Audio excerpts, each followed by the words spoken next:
Hello and welcome to another Plate Stack chat with myself, Jason. As always, a quick thank you to Strivey, the wonderful people that help support this show. So now it is time, of course, to bring on today's guest. To say that you might know her from Grid League is a little bit of an understatement, as she keeps herself very busy, whether that's weightlifting, coaching, running her business, MCHN, or traveling around spreading fitness in some pretty interesting locations. Oh, and don't let the barbell fool you. She was also a gymnast for at least 12 years and can still pull off some pretty impressive party tricks. Please welcome Rebecca Rouse. Hi, Rebecca. Hello. Thanks so much for having me. Thanks for coming on. I'm glad we finally managed to get it sort of in the calendar and pull it off. So that's good. You're busy. You're really busy. I look at your Instagram and you seem to be all over the place doing stuff. So yes, so I am. And I'm trying to come up with a new adjective so that when people ask me how I'm doing, I have something other than busy to say, because everyone's busy, but like, let's come up with something better. So productive, adventurous. I don't know. We'll get there. We will get there. So that's the goal. Jeffrey said, finally a Texan. There we go. So Jeffrey, lovely to see you here. If you can think of a word we can use instead of busy to show how productive Rebecca is in life, then let us know. We'll appreciate that. I've got loads of questions. It's nice just to have a chat. I've got some things I'd like to talk about. I'm going to start with this one just so I can ask and we can clear it away. Will you be back on the grid in 2026? Absolutely. I will be back with the brigade for year 3. Looking forward to it. Excellent. Okay. So I would be a fool not to ask, because I don't think they've posted anything about re-signings yet. At least not that I've seen. Maybe I've missed it, but there's been some trickles. I don't know if the brigade have. Yeah. Because I've seen other teams posting different things. But it's just, there's lots of teams, lots of players, lots of stuff. So, okay, you'll be back on. That's good to know. That's good to know. Yeah, you heard it here first. I heard it. Another grid exclusive here. Amazing. I'm getting them somehow. It's the proximity. Living in the UK obviously is the place people should go to find out the latest Grid League news. That makes perfect sense. Right. You enjoy it then? I mean, you're back for year 3. What is it that you love about it? Because what I love is the fact that you're a strength specialist, and then I get to see you like do the aerial. It wasn't the aerials. What was it? It was like the handspring. I've done both. I've done aerials. Year 1, I did aerials. Last year, I did the back handspring ringer. Yeah. So, like you said in the intro, party tricks. I've got them, and it is. I think that's one of the things I love most about it. Is I've been competing in weightlifting for 7 years, and I love it. It's still the foundation of most of my training. Although I have become a little bit more diversified in the last year, but that's the foundation. But my upbringing was gymnastics, and I stopped competing in gymnastics when I was 15. And because I started so young, some of that stuff is just ingrained in my DNA, literally from such a young age, like some of the tricks and the things I can still do, but I hadn't done them in a long time until the need arose for grid. And I love that the sport allows me to kind of combine all the different things that have made my athletic journey what it is, and to pull out some of those tricks I had no idea I was still capable of in my mid-30s. I'll be 35 this year, and to still be able to do some of those things I hadn't done in almost 2 decades is pretty cool. So that's one of the things I love about it. And then the team aspect. I had never played a team sport until grid, and it is so wildly different than the individual sports. So those are my 2 favorite things about it. Yeah. I mean, the party trick thing, like we talk about people having party tricks, and it's amazing actually on the grid teams. You've got quite often you'll see someone you don't expect to do something like, oh, and they can do that as well. That's nice. But sometimes it's kind of messy. Like it's like, I had to step up last minute. I took it someone else, and I did.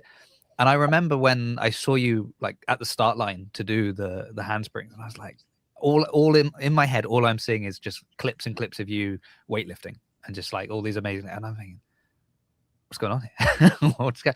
And they were so elegant, and they looked so nice, and they were so smooth. And I was like, oh, I wasn't.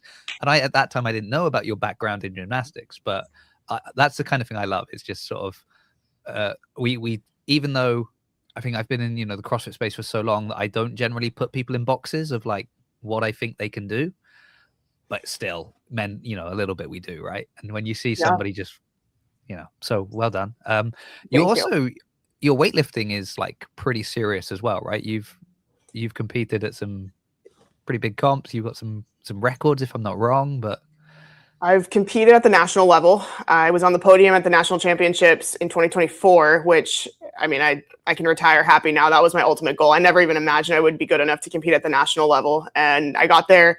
And this year I'm masters eligible, but I'm still competing in some of the open competitions. So I'm at a little bit of a crossroads trying to figure out where to go with my weightlifting. I'm still training and competing with the intention of doing, you know, continuing to progress and improve as long as I can. But at the same time, I'm also at a place where my career, as you've seen on Instagram, my career is taking off and I'm very busy with travel. And at the end of the day, sport is my hobby. I don't get paid big bucks to be an athlete. It's really a hobby for me. And so logically, I can't really make it my primary focus because it doesn't pay the bills. It's just something I enjoy doing for fun and for fitness. But I've always said I'll compete in weightlifting as much as I can until either my body decides it's no longer wants to, or it's no longer fun. And I'm not there yet. So I'm just going to continue to try to progress as best I can. Yeah. Wow. I mean, you're doing well and you're having fun. That's the important thing. You've said you're still having fun. You've mentioned the business. We mentioned the business. Like you are. So I think the last thing I saw where you were at.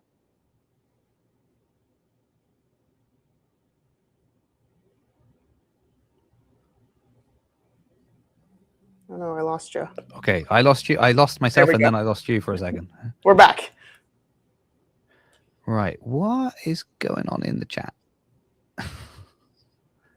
Some weird stuff happening. Right. While we're talking about that, the internet is crazy.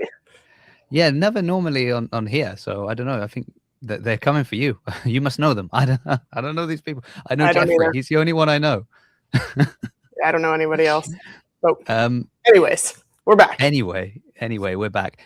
What I was going to say is you are like very busy with going around. I've seen you. I think the most recent thing was like you were out with some SWAT team, like providing gym equipment and training with them. So how has all of that sort of come about and worked itself out? It's been a gradual build over the last few years. I've been an entrepreneur for 6 years now, and really it was a product of COVID where I just needed to figure out what I was going to do, and the gyms closed down, and then it really took off into a different direction than I was expecting it. But it started out working with general population, and then over the last 3-ish years, I focused more on uniformed personnel, so military first responders primarily.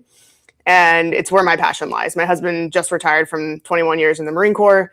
And just watching him kind of being in that passenger seat, married to him, and watching him go through all the things he's been through, put his body through from 21 years of military service. And we've been together 14 of those years. It was very eye-opening to me how much of a need there is for good quality training, resources, programming, and just knowledge for our uniformed personnel and how they can take better care of their bodies, because they have rigid, challenging schedules. They have unique operating environments and conditions that they have to work in, and just very, very different than the civilian world. And so I just found my calling doing that. And it's taken me all over the country and given me some really unique opportunities to help people who have very difficult, demanding jobs and don't get a lot of really catered, individualized opportunities to learn how to take care of themselves. So I feel like that's where I found my calling, and that's given me some pretty cool opportunities. Yeah, I was gonna say, I think I've seen you sort of refer to it as finding purpose and sort of having.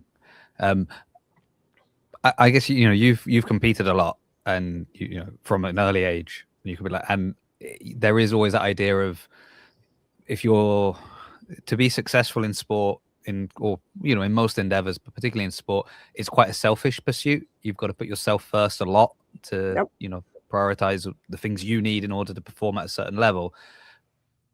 How is it then like shifting to completely the other side of being like, it's not about me now, it's about everybody else? It's really interesting you say that, because that is what I talk to the people that I work with about, because they are in a position, even though they're not sport athletes, we call them tactical athletes. That's what we in the strength conditioning world refer to them as tactical athletes, because they have so many of the same demands as sport athletes and so fewer resources to do that job. You know, a professional athlete has massage therapists and dietitians and physical therapists and you name it. They have all the resources in the world to do a very challenging, demanding job. But you could say the same about a tactical athlete in terms of the demands of the job and the challenges, but they don't have nearly the same resources. And so it's a lot of the same, like teaching them how to learn how to prioritize themselves so that they can then go and serve other people. So it's kind of a similar concept in terms of like where I am at in prioritizing and giving of myself to other people instead of making myself the sole focus now. Yeah. But it's a give and take. And it's kind of ironic because you're right. Like the athletes have access to so much more stuff to do it. And then you kind of, when you zoom out and you look big picture, you're like, well, if an athlete fails at the end of the day, it's sport. Like it's not the end of the world. Whereas people in these roles, in these positions, if they fail, it, you know, could be maybe not the end of the world, but, you know, it could be the end of somebody's life. They might not, you know, make a save that they need to. Exactly. And yet they have a, you know, less sort of assistance to perform the way they should. It's kind of, life is fun. Yeah, it is. It's an interesting dichotomy, but you're totally right. I mean, the stakes are, they're high in both cases, but at the end, like you said, it's the championship or it's the title or it's the first place gold medal. And that's what's at stake. Whereas for the uniform population, it's people's lives, to include their own. How do you find they respond to kind of what you're doing when you're going there, when you're trying to help? I think you find it with athletes as well, right? Like some respond really well. They kind of think, oh yeah, actually what you've got, and others are, you know, there's that idea of, well, I've made it to this, you know, I've made it this far to this level without your help or without, you know, doing the things you're saying. Why do I need to change what's already working for me now? Taking it then over to, you know, these uniform responders, like, do they really appreciate what you're doing? Do you get any kind of pushback at all from it? Or, you know, I'm just kind of curious as to the response. Yeah, it's a great question. It's been very largely well received. There's always, like you said, there's always going to be the people who don't have that growth mindset, who feel like they've made it or they know everything and they're unwilling to hear from a different perspective or understand or gain new knowledge, that type of thing. Thankfully, it's the minority. And most of the people who fall into that category are strangers on the internet who have things to say and don't know me personally. So I'm very used to that, but they're still, you know, they're out there. But most of the people that I work with in person and have had the opportunity to either train or educate through seminars or hands-on experiences have been very receptive and have learned new things and better yet implemented those things. And then I hear from them later, you know, your mobility class really helped me prevent an injury or recover better or whatever. And then I'm learning how to sleep better, learning how to eat better, all the things so that they, again, can take care of their bodies and do their job for the long term and then have quality of life after. And that's why I do what I do. They deserve to have, we all deserve that. And people just either don't know or don't implement or both. Yeah, unfortunately. I mean, you've mentioned like social media, strangers on the internet. You know, you've got quite a big presence online as well. You know, you've quite a big social media following. You've put out different.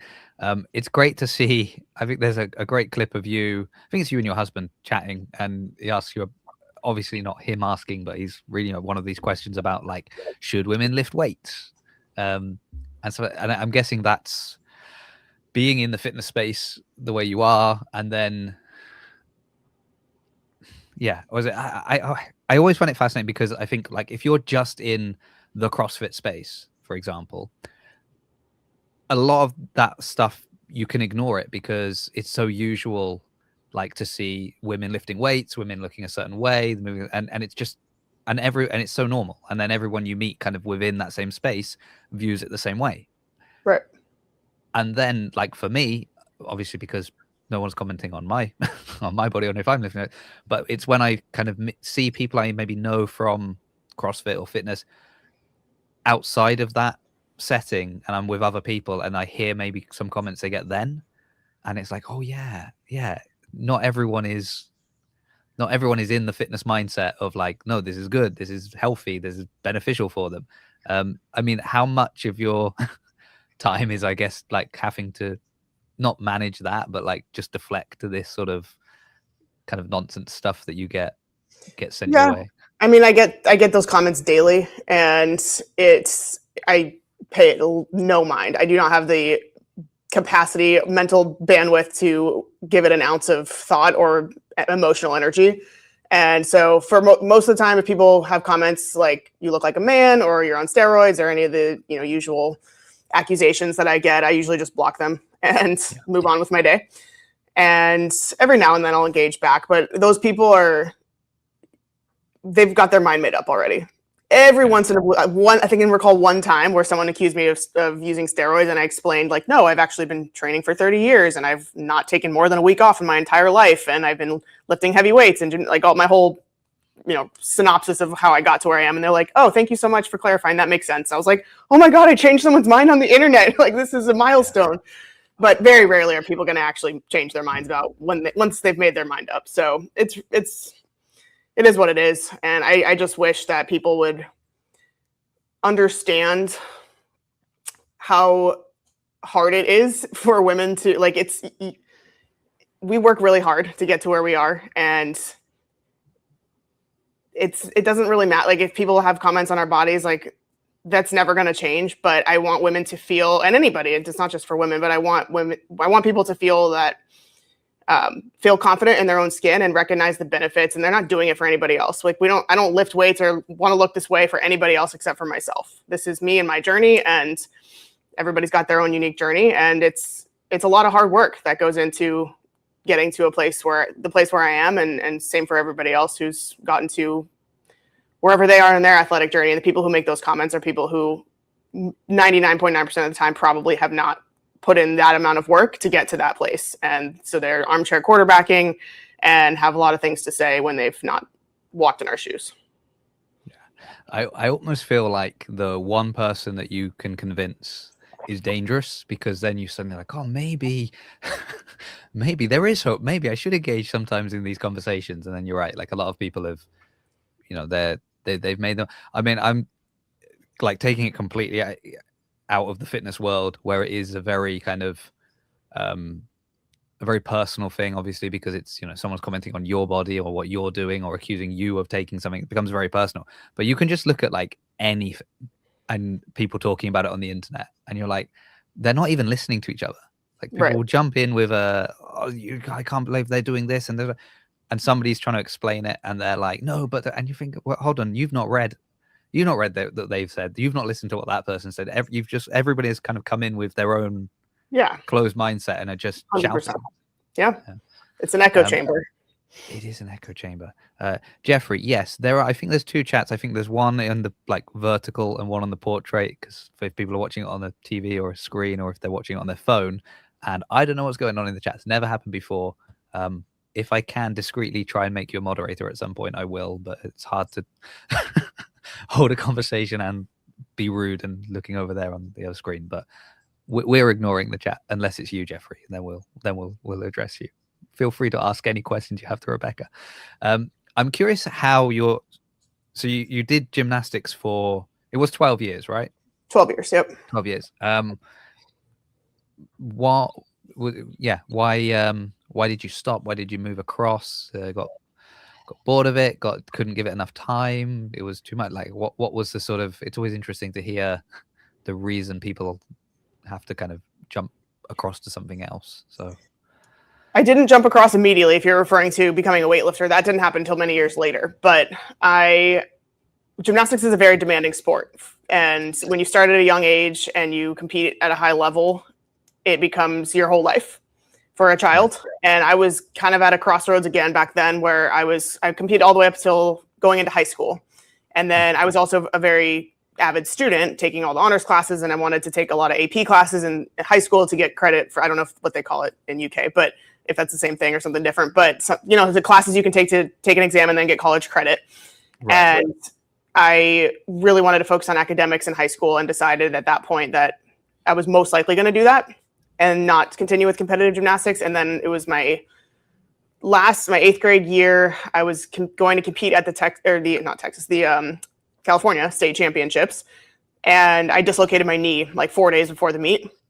And then it was kind of just, that was what sealed the deal for me. So I didn't obviously get to compete at the meet that weekend. And then I decided after that I fully rehabbed my knee and everything was fine, but I decided not to continue with the sport. And I went into high school, focused on academics all through high school. And then in college is when I found the weight room, and I started just doing bodybuilding and, the usual stuff that people oftentimes start with, and got really interested in lifting weights, not in any specific way, just getting stronger, feeling stronger, noticing the changes happening in my body. So then I started to learn about nutrition and kind of just layered on top of itself over the years. And then I started weightlifting when I was 27. Nice. Did you miss the gymnastics because obviously you're right. It's so intensive. It's so time consuming. It's, you've got to give so much of yourself to it. Because it feels like you were anyway leaning towards stepping away from that, but then it also kind of got taken away from you. Maybe you didn't go out on the way you would have liked, which is disappointing. But after that, was it nice to have that extra time to be able to focus on other things, or was there a part of you that kind of felt like, I've given 12 years training doing this thing and now I kind of miss it? We're going back a long time in history now. I don't really remember how I felt exactly, but I think I remember feeling a little bit of relief just because it was such a time-consuming sport, and balancing that with homework and school and caring as much about academics as I did about sport, it was a lot. And so I think going into high school, I felt a little bit like I can have a little bit of a normal life now and just focus on studying and have friends and friendships and do social things, which I never really had time for prior to that. So I think I felt a little bit of relief, but there's always an element, you've probably heard and seen it. It's like once a gymnast, always a gymnast. And that goes for the physical aspect of it. And then also some of the other aspects too. So I think the sport, I've talked about in some other podcasts too, but the sport of gymnastics laid the foundation for the way I live now in terms of my discipline, my structure, my routine. And there's no doubt in my mind that really set the stage for my adulthood. And I didn't appreciate that until much, much later in life. But at the time, I remember feeling a little relief, but also, maybe a little bit remorseful that I didn't continue or couldn't continue after that. Yeah. Did you, so you didn't notice it, or maybe you didn't realize until looking back and then, reflecting back on it, being like, oh yeah, I had discipline and dedication, and I understood, that sometimes you've got to do things that, you've got to do the boring stuff because it's important and all of that. When you were, at college and beyond, or different, and now you've got friends that maybe have come from different backgrounds, could you notice a difference in sort of your approach to things and some the people you were associating with? Yeah, 100%. I mean, like I said, it just instilled in me a level of discipline that I think is probably atypical for a child, definitely. But even as an adult, I just that's kind of what I'm known for, I guess, in the people that I surround myself with, and who are also high performers. I don't surround myself with people who are not high performers generally, but I mean, even among those people, people know me for that. I'm obsessed with my color-coded calendar. I don't miss appointments. I'm just very, very rigid, and maybe to a fault in some aspects, but it is who I am. And it's helped me get to where I am, for better or for worse. There's definitely pros and cons to it, but I have no doubt in my mind that it goes back to all the way to childhood. Yeah. Good. Speaking of childhood, I have a question, and then I'm going to throw over to some good questions Jeffrey's asking. So my question is, giving up the gymnastics and obviously dedicating all of that time to gymnastics, how was your family's sort of feeling about, your parents? Were they very pro kind of, yeah, we've got, I imagine they've, been along that journey with you, from the beginning, when you sort of were telling them that you were going to stop, was there a kind of, oh, but you're so good at it, you should keep going? Or were they, was it a very much just, it's your decision, do whatever you want? Or I'm just, again, as a dad, I'm always curious to know how other parents react to their children's decisions. My parents were always supportive of what I wanted to do. People have asked me before, did you get the discipline and the athleticism? Is that from your parents? And no, it's not. I mean, they were both successful in their own careers, but not either of them were competitive athletes in anything.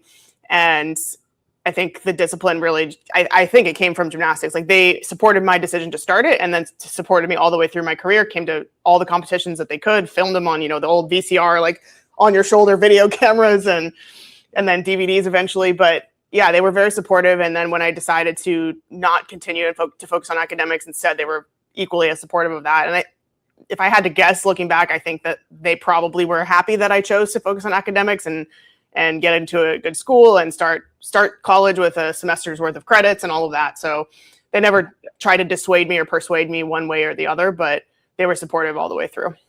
Yeah.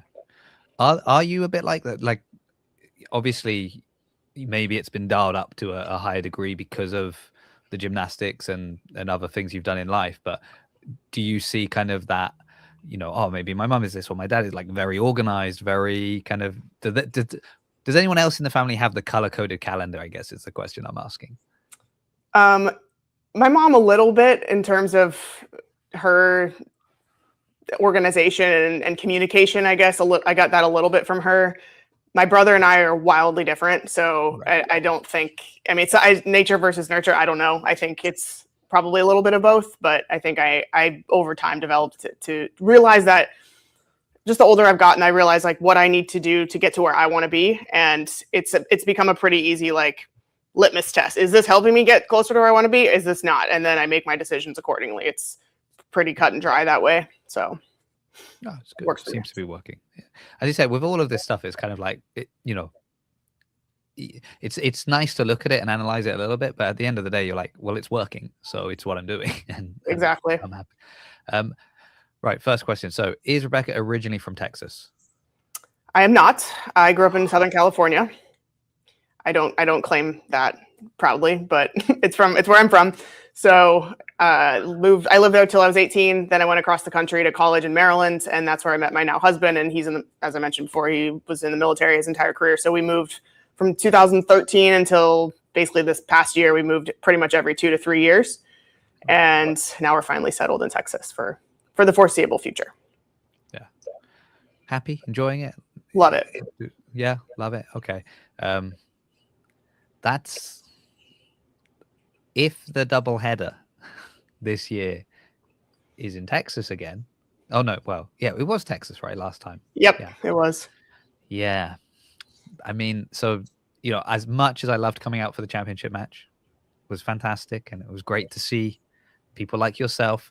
It was a little bit bittersweet for me because it was a long way to travel for one day and not even all the teams are there. Yeah. So what you're saying is you want to come to Texas.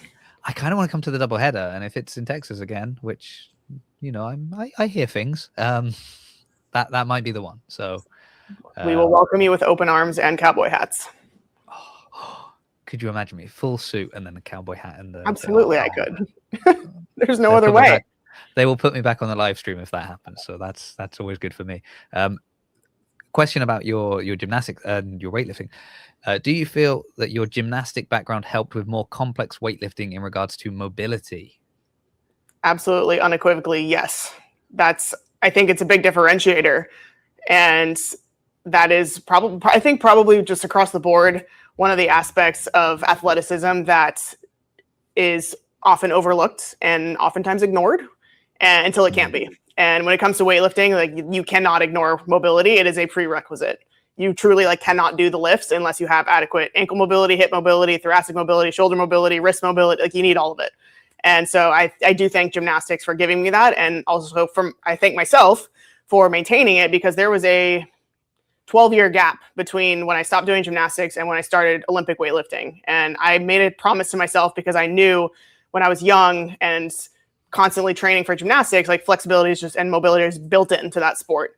And I saw a lot of gymnasts who retired and came back to visit, and like a year or 2, 5 years later, they stopped doing much of the same stuff. And they were like, oh my gosh, I can't do the splits anymore. I can't do this anymore. And I made a mental note at age 15.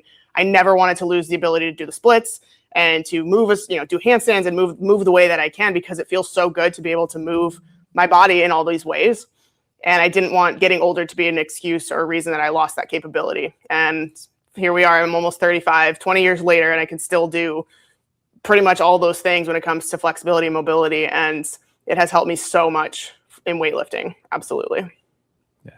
I was having a conversation with someone just the other day, because I'm I will very soon be 39, so I'm like knocking on the door of 40, and they said to me, oh, and I kind of was like joking about it, and then they were like, oh, are you kind of worried about turning 40, or are you sad about that? And I was like, no, I mean, I said, I know people say, age is just a number, but the longer I spend in this sort of realm, the more I feel that age is just a number, because I see people in their 50s, 60s, 70s, weightlifting, going to competitions and doing incredible things.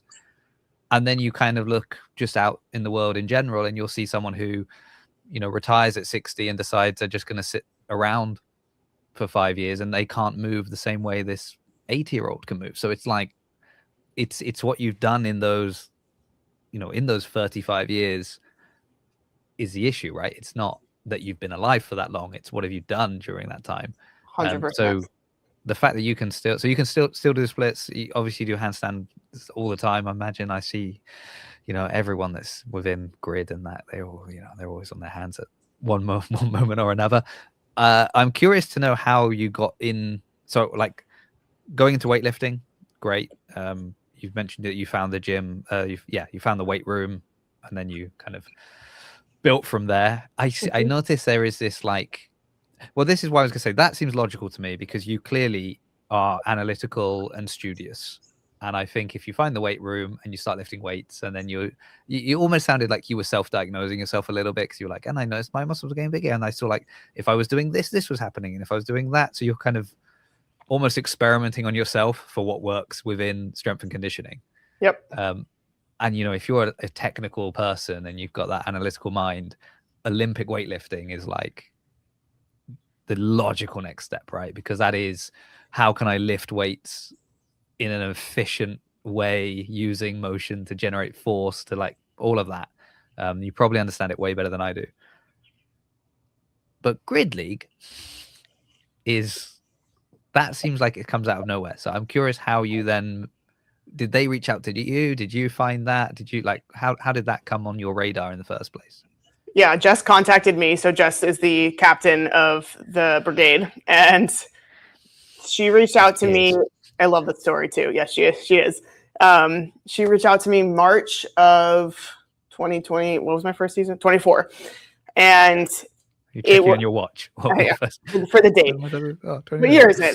Let me look at the time to tell you what year it is. So she reached out to me March of 2024, and I get a lot of messages on my Instagram, and I delete a lot of them. And I vividly remember, I had my finger on the delete button, and I almost deleted her message. And then she was like, I think it said something to the effect of like, hey, I'm part of the Tampa Bay Brigade, and we're looking for female strength specialists. Have you ever considered playing grid before? And I was like, I don't know what this is. Let me just delete this. And then I took my finger off, decided not to delete it. And then I clicked on her profile instead, and I looked at what she was doing and what grid was. And then I was like, this is really interesting. So I replied, instead of deleting it, I hit reply. And I said, can you send me more information of what this would entail? I had 1,000 questions for her, and she answered all of them, bless her. And so she basically told me, like, these are the tryouts. And I think it was 2 or 3 days before rosters had to be solidified. And so she was like, if you could just send me these, million different things that I could look at your times and your technique and all this stuff. I was like, okay, let me just get right on that. And so my husband filmed some videos from the different angles, got my times for some of the ladders and like some of the more strength-based stuff. I sent it to her. And then the next day she was like, all right, we want you on the team. Here's your LOI. Here's this, that, and the other, and go. And so that's how that came to be. Yeah. I'm curious. I mean, I'd love to know. I have to speak to the other owners. I'd be like, did anyone else send you a message that just got deleted? That's the question. Yeah, I don't think so, but maybe it's possible. Potentially. Sounds like it, doesn't it? I'm happy to know my messages aren't getting deleted. So that's this show's working really well for me. Yeah, I get a lot of creepy, weird things, and I delete all those. And then if there's a lot of people like want me to promote this product or try this thing, and I'm just like, I don't have time for any of this. So I thought it was just another one of those things, and I was like, well, it has the word strength in it, and let me see what this is about. So well, I was going to ask if she still had the same, if the Instagram handle she has now is the same one she has when Yep. Oh yeah, okay, because that doesn't, whenever I say anything about Jess, she always hears it, so I've got to be so careful. But like Still have it's something not to say regardless. it's not the most professional sounding like handle, right? If you were, unless did she send you it from the? She didn't send it from the Tampa Baby Grade From her one. own. It was from her personal one. Yep. Which is like it's a gym, not a runway. Is that right? Yep. Mm-hmm. Look at that off the top of my head. Just got Well that. done. Well done. Which I can understand if you're someone who's like, and I get sent stuff to promote, and I don't really care about that, and I don't, and then it's like it's a gym, not a runway. Like, oh, like what is this? Just delete exactly in the bin. I understand that. Jeffrey is asking if you, other than grid, have you participated in any CrossFit competitions? I did. My husband and I did a partner competition a year ago, April. So it's funny. So I've been like all strength gymnastics and then like all strength all the time, weightlifting. And then that's mostly what I do in grid. But then as I've gotten to my mid 30s, I decided that I didn't want to just be strong. And, I track all my stats with a Whoop. And then now Whoop is always reminding me like your strength is really good. Your sleep is really good, but your cardiovascular kind of sucks. So they say it in a nice way, but I was like, I want to be more well-rounded. And I've always thought and known in my head that competition is important to me. It's fun. It's something I do because I enjoy it. But at the end of the day, my number one, bar none, priority is longevity, health and longevity. And sometimes competitive sport and longevity do not go hand in hand. There's a lot of sacrifices to our health that we make or can choose to make. And I decided like a year and a half ago that I wanted to become a little bit more well-rounded and have some semblance of, cardiovascular fitness to speak of and not just be strong and that's it. So I did join a CrossFit gym a year ago and I committed to doing at least one, if not sometimes two CrossFit classes a week. And then they roped us into doing a partner competition. So my husband and I did that a year ago, April, and we didn't do that great, but we did it. And it was hard, very, very different than lifting a heavy barbell for one rep.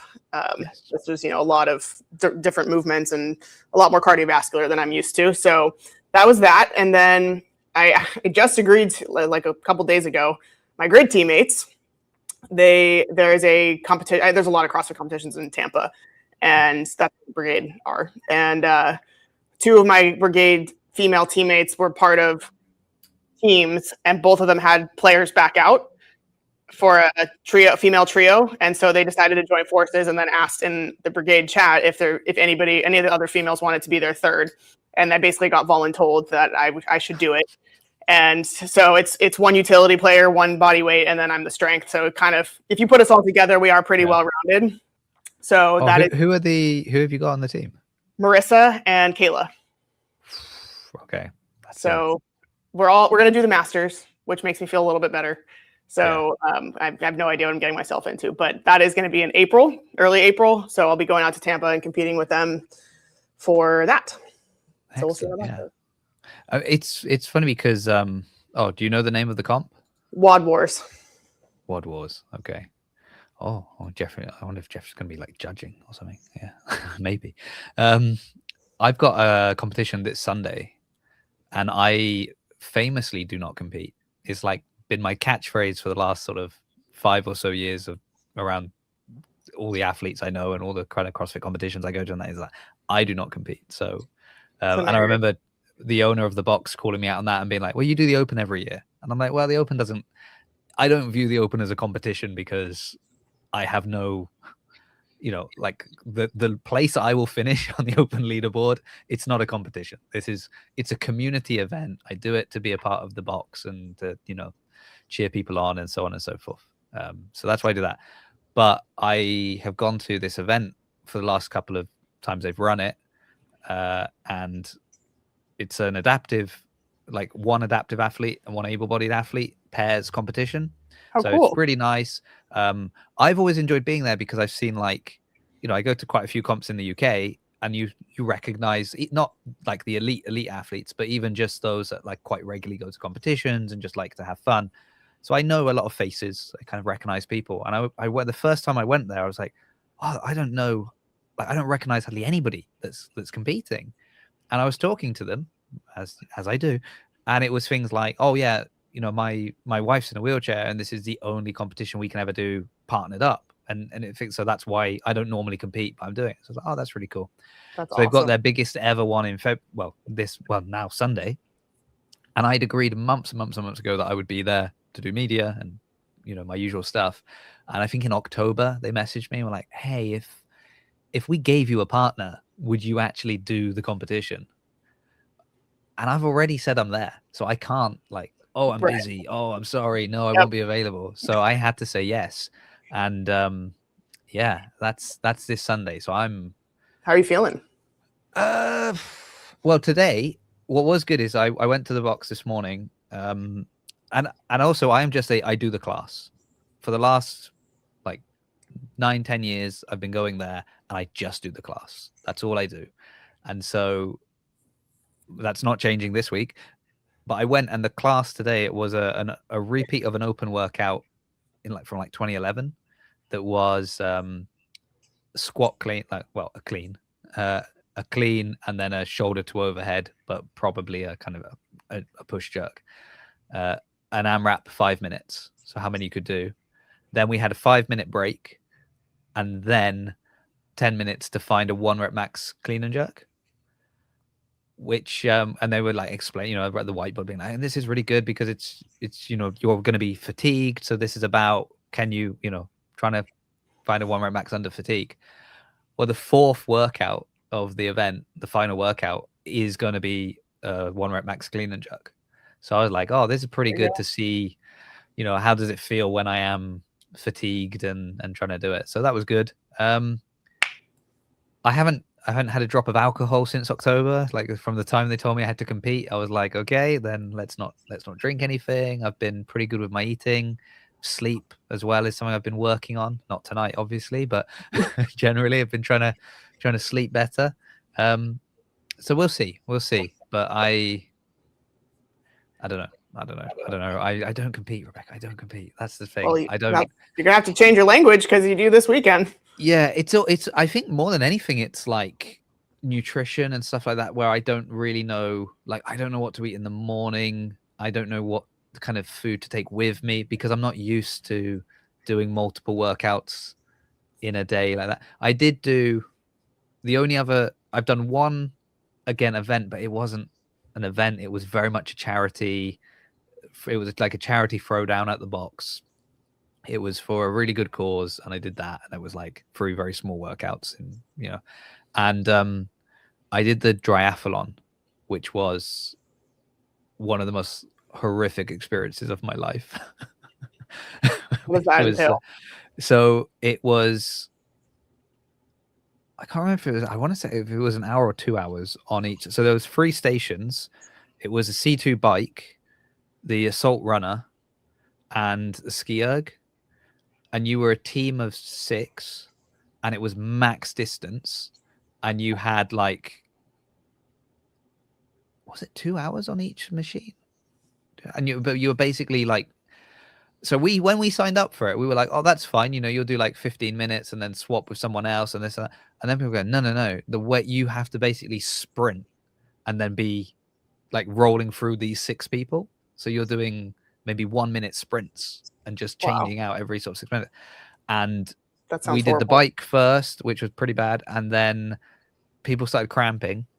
And then I jumped on because they were cramping, we were like moving around much faster now. We weren't going through 6 people, we were like through 4 people.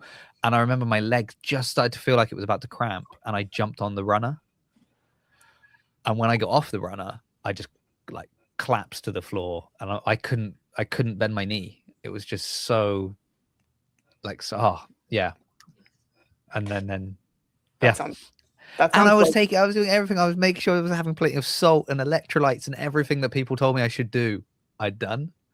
So this will go better than that, though. That was a horrific experience, but this will be lovely. This will be much better. Be nice. This will be much better, and you're going to have a good time at your at WOD Wars, so that's good. Apparently, gummy bears, from what I hear. Yeah. What do you take? Because obviously, the grid matches are like the races. Obviously, they're back to back kind of style, but they're also short, and you're also doing, you know, if it's like the what am I going to say? It's not the mirror. The quick, name me the different races. Why can't I think of the one? Forward, mirror, echo. ladder. Ladder. Oh, there we go. If it's the ladder, shocking. If it's the ladder, you're doing like 4 lifts, right, and then you're done, right? So that's not much. And it's very suited to my strengths in terms of not like physical strength, but like the things that I'm better at, because as I've trained for mostly weightlifting, it's hard effort for a very short duration, and that is basically a grid. So, and except for triad. So if I'm ever in triad for more than like 3 elements, say a prayer for me, because that's a lot of cardio. But everything else, I mean, it's so short and fast and heavy, or gymnastics, whatever. So it's quick. Yeah. So that's the thing I should be surprised by. So it shouldn't be that, oh, I saw you lined up on the, start line for a gymnastics ringer. That shouldn't surprise me. I should be like, oh, hold on. Why do they keep putting Rebecca in this triad? That's not her jam. I mean, if I could do like 1 or 2 things, but I think they wanted me. I think I ended up doing 3, but originally the plan was for me to do 4 of the 5 elements in triad. And I think if I were to try it now, just having done a little bit more cardio over the last 6 months, I probably would fare much better. But at that point in time, I hit a wall, and it wasn't like my lungs. It was just like my muscular endurance is just not there, because I don't train high rep. I train low rep with heavy weight, and it's just such a different stimulus. I do find that's, and I don't know if it's I don't know if this is like an age thing or so I've changed something, but that's something I'm finding recently is like, it's not the weight. Like the weight's not becoming the issue. It's just the quantity of reps. I'm just fatiguing very quickly after like and I might have a thing is that if I'm doing bigger jumps, like when I'm increasing in weight, because I'm just like, I feel like I have a finite number of lifts, regardless of sort of how heavy it is. And sometimes we'd like do the warm up. I'll do like, we'll have done a warm up, and then we'll kind of maybe set the bar and stuff for the workout. And you'll do, they'll be like, I'll do a couple of reps to make sure. I'll do like 1. I'm like, that's it. I'm saving the rest for the workout. I'm not wasting these reps anymore. I'm saving every single one. What have you done to help you with your cardio and kind of bringing up is it just Metcons, just kind of CrossFit workouts, or have you been doing anything else sort of on the side? So I mentioned earlier, I joined a CrossFit gym a year ago, and when I was not traveling, I was very consistent with my at least 1, sometimes 2 CrossFit workouts a week. And I would intentionally go on the days that were more cardio focused. Like I don't need to go to CrossFit and do barbell snatches or cleans or thruster. Like I'm good with the barbell. I want to go to the workouts where it's echo bike or row or ring stuff or wall balls, like just the stuff I don't do, but might see in grid. Not so much the cardio, but just the stuff I started to work on my weaknesses. And so I did that for the last year. And as of maybe like 6 or 8 weeks ago, I added in. So now I'm pretty good now with my 4 days a week of weightlifting, 1 CrossFit workout, and 1 like VO2, just strict VO2 workout where I'm either on the row or a rowing machine or running or something, where I'm doing 4 minutes on, pretty close to max effort, 4 minutes rest 4 times. And so that just gets me, in that horrible mental place of like, just endure the suck. It's over in 4 minutes, do it 4 times. But I have noticed a difference just in when I do, having done that now for a couple of months and then going to do the CrossFit, like I'm actually keeping up with the RX people, and sometimes I'm the first one done, and it does feel good to feel more well-rounded and more fit and not just strong. Jeffrey says barbell cycling can be some intense cardio. Yeah, true, very true. Pick it up and put it down fast enough. Like everything can be cardio. For the CrossFit comp in April, one of the workouts is called the girls, and it's 1 person does Fran, 1 person does Isabel, 1 person does Grace. And so I've never attempted any of those. So they assigned me the snatches. So I think that's Isabel. I don't know the CrossFit lingo very well, but so yeah, I'll be doing 30 snatches for time. I have yet to try it, but I'm going to get a preliminary time probably this week, see how it goes, and then work to improve that by April. So yeah, I think it's an interesting one, isn't it? Because you obviously got very good technique, and the weight's not going to be an issue for you at all. So it is going to be purely the amount of reps that you're doing. So that'll be whereas I know some, it's like, oh, I've got to hit close to my 1 rep max, 30 times, and someone else is like, oh, this is lightweight 30 times, great. So Grace would be a good one too. Yeah, that's a clean and jerks, I think. Yeah Yeah. The workout I'm doing, the event I'm going to, like the first workout's got 24 kilos, which will be whatever. Well, you know, you must know kilos. You do weightlifting. I do know kilos. Yeah. Yeah. So it's the 24 kilo kettlebell clusters to begin, Okay. which synchro. And I got to try and synchro up with someone I've never worked out with before, who is in a wheelchair. So he's got a different, you know, the range of motion is going to be different. So it's going to be really, it's going to be challenging. But is it single kettlebell or double? Single. So yeah. Otherwise, I can't really remember any of the other workouts. I think there's one that's got like wall walks and ring dips and I don't know, something else. Deadlifts. Again, deadlift like that's not super heavy, but just lots of reps. And then there's one with rope climb. So yeah, it'll be a nice, fun, lot of stuff. But a work colleague asked me. He knows that I do CrossFit, knows I've been doing this for a long time, and he finally was like, I've realized I've got no cardio and I need to do something. What should I do? Kind of. And I know, you know, as much as I could tell him, oh, you should just join CrossFit and do that. That'll be the best thing. I know his situation and family life and things like that is going to be very difficult for him to buy out the time, because he's got, you know, when he's at home, he's with the kids and his wife is at work, and then they swap kind of thing, that sort of style. So I was like, oh yeah, I've got to give him some good suggestions, but I feel like a pressure to make sure I give really good advice. You are probably synchro at the top. I think we'll be synchro at the top. I just worry because he's got I'm gonna get it wrong, but maybe it's a spinal injury, but it's quite high. So I know that it's limited like a lot. So I don't know if I don't think he's going to be able to just hang out and wait for me at the top of his rep. And I've obviously got to go from the bottom of a squat all the way to the top and reach out overhead. So that's my synchro at the top, but who knows how long he's going to wait for me. Final thing then, Rebecca, is what's like coming up? We've talked a lot about your past, but what have you got? What you got going on we're in February. We've got almost the whole year ahead of us. Yeah. Well, I've got some travel. March through the summer is going to be heavy travel. So I'm just preparing for that. I've enjoyed a pretty low key January and February with not too much travel. So that's good. But March is going to pick up. So getting ready for that. And then competition wise, April will be the CrossFit comp that I just mentioned. And then grid season starts in May. So that'll be May through August, September. And I'll probably have a weightlifting comp in there at some point. And we'll see what happens. I'm here for the ride. Yeah. I mean, and you're not busy. Yes. We still haven't found the word, but Jeff, whatever that Jeff is. Put something in the chat. Engaged, I think is what he said. It was way at the top. Engaged. I liked it. You're engaged. Yeah. Engaged. Okay. Excellent. Okay. Well, at least we've done something for you today, which I appreciate. Jeff has done something for you. I've done nothing. Okay. Very good. Well, thank you so much for coming on. It's been nice to have an actual proper chat, because the one time I've met you in person, you were obviously, you know, dialed in and focused and had stuff to do, and I was also very nervous about everything I was doing. So, you know, and you had just had like the travel nightmare. Oh yeah, if I recall correctly. Yeah. Yeah, but I hear flying into Texas will be problem free, is what they tell me. Right? It will be count on it. A dream. So count on it. I'll see you. I'll have a cowboy hat ready for you. We'll be rocking and rolling, two-stepping. I really do. I do need to look into trying to get this. It's funny. I mean, I noticed they just announced a second team joining.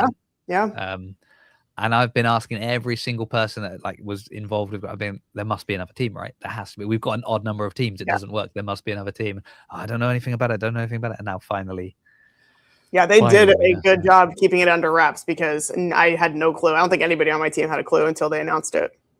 Yeah. Well, so here we go. Well, just look at it as another team for you to beat, Rebecca. There you go. That's exactly. I like that. Excellent. Well, thank you so much. Thank you, Jeffrey.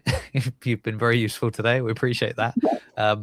I doubt you'll be able to join me for the next show, which will be, I'm actually going to do 2 this week, and then I think I'll have next week off. So I'll be back on Thursday at about 1 p.m. in the UK, which will be, I don't know, crazy early in different parts of America. But I will be with Syria Miha from who you might know from doing very well at the French Throwdown and winning recently the full series in Italy. And I think we're going to talk about the Arnolds that is coming up as well. So yeah, lovely person. got to chat to her a bit in Milan recently, and so she should be on the show if anyone wants to come back for that. Go follow Rebecca's journey because it's incredible, but just don't send her creepy, weird messages. Please. And even if you send her a nice message, there's a good chance it just gets deleted anyway. No, I respond to anybody who says something nice, asks a thoughtful question. I do try to respond to as many of those as I can. But if it's like an emoji or a weird, creepy, or a marriage proposal, I'm sorry, I will not reply to those. No, well, you're already taken, so you know, I am. they should know that. All right, well, thank you so much, and thank you everybody, and we'll see you